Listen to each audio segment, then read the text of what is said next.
I'm Matt Jones. I am a senior at UNCW. I mixed martial arts, got into it a few years back, and bounce at a bar downtown. That's about it.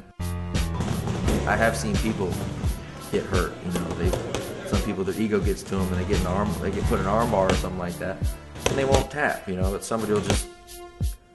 It's not that hard to pop somebody's arm out. You know, you get dislocated elbow, just by extending your hips. It's no big deal. People let their egos, you know, carry them into bad situations, end up with a broken limb.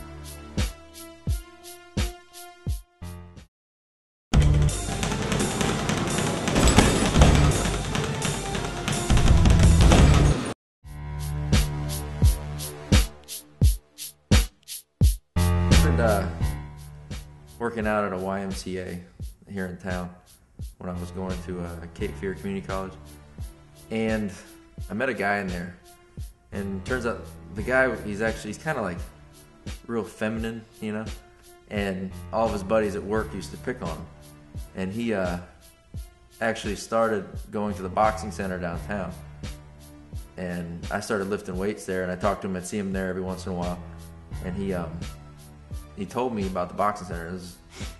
Started going down there because, like I said, his friends and stuff were picking on him, saying he was, you know, sissy, you know, all this stuff.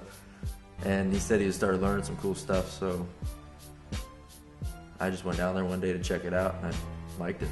And from then on, it's been full bore, try to kill people. Ultimate Fighting is mixed martial arts. Boxing is just your traditional stand-up, just hands, that's it. Mixed martial arts is, you know, wrestling, collegiate wrestling, jiu-jitsu, various ground techniques like judo, boxing, kickboxing, Thai boxing, you know, everything put together. They just cut out the headbutts and groin strikes. But if you have a fight coming up, it's like you might train 8.5, 9 hours a day, you know, on top of working, trying to sleep.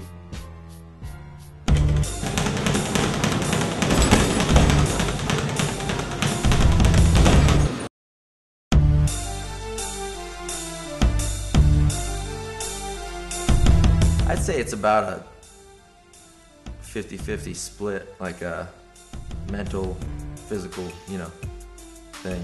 You take care of the physical aspect first, get your cardio down, get your body straight so you can get in there and, you know, scrap for, you know, some fights are 3-minute rounds, some are 3 5-minute rounds, some are 5-minute rounds, you know, some are 10-minute rounds, you know, it's just whichever organization you fight in. So you kind of have to train around that. It doesn't concern me, really, the whole injury aspect. You're going to get hurt regardless, you know, what you do. It happens, you know. But I think there's only been on record one person that's actually been, like, fatally hurt. They died fighting, like doing mixed martial arts fighting. More people get hurt playing, you know,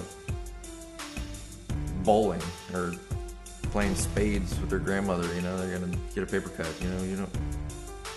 You have to know your boundaries. You can't just throw yourself in there, you know, the lines and, you know, make a fool of yourself in front of thousands or however many people are there.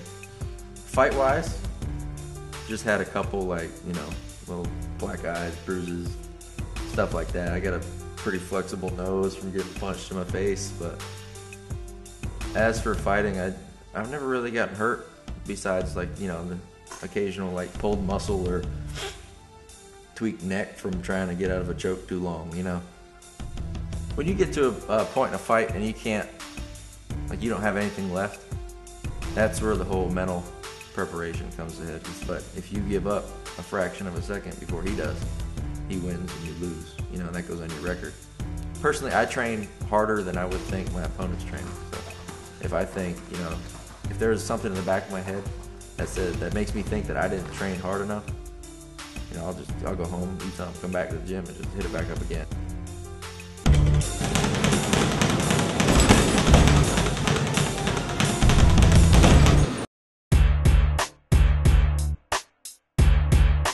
You almost find yourself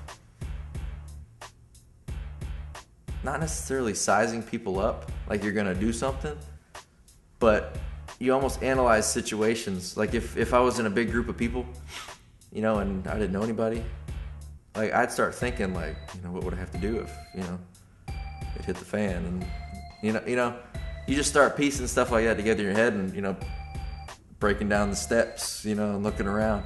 But the whole, you know, going out and causing trouble, you know, that doesn't happen, because I mean, I could get in trouble, you know, if I got caught fighting somewhere and they looked up and they said, oh, he trains to do this, you know, it could come back and, you know, just make the situation worse. The average person who doesn't train and is not a trained fighter really has like no chance, you know, and it's almost not fair to do anything, and that might be what makes you not want to. The best feeling in the ring is when you punch somebody in the head. That's how I roll. But I'd say to me, the best feeling is, you know, to throw a punch and land it and see that it has some effect on that person, you know. It just makes you feel like you're actually doing something as opposed to wasting your time, you know. Different organizations, they pay like loot. I mean, you can make 400 grand off one fight, you know, whether the fight lasts 25 minutes, 5-minute rounds, or whether it lasts 20 seconds, you know. Yeah, that's just cash right in your pocket, you know. But those are the big shows, you know. I mean, like, that's like UFC and Pride and WEC and stuff like that. You know, it goes from anywhere from 10 grand, 2 grand to $500,000, you know. But little organizations and amateur fights, you know, you might not make any money. You know, it's just, you know, you're training hard, why not see what you got? It's almost one of those things, you know.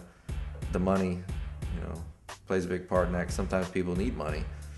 Sometimes people just jump in the ring, because if you lose, some organizations, if you lose, you still get money. You know, smaller shows, they'll give you like $1,000 if you show up, $1,500 if you win, you know. So I mean, it's $1,000 regardless. You can go in there and let somebody just knock you out, you get $1,000, go pay off some creditors or something, you know. But you win, you get $2,500, you know, it makes it even better. Pay off more creditors. Right now I'm in school. I've just fought in the summertime. You know, I've never done one during the school year because, you know, it's kind of, like I said, I kind of got my priorities set. I got to get through school first, so I have that to fall back on. When I get done with school, I plan on maybe trying to take it somewhere like big, you know, try and make some money, try to get my name out there, try to do whatever. But as for right now, I'm just kind of concentrating on the school thing and training. You know, I still train all the time, every day, you know. But in the summertime, if I know I got a fight coming up, or, you know, want to get 1-2 fights in during the summer, I'll pick it up like crazy, and just, you know, that's my life, summertime. People use it as a break from school. I use it, you know, as a time to train as hard as I can to prepare myself.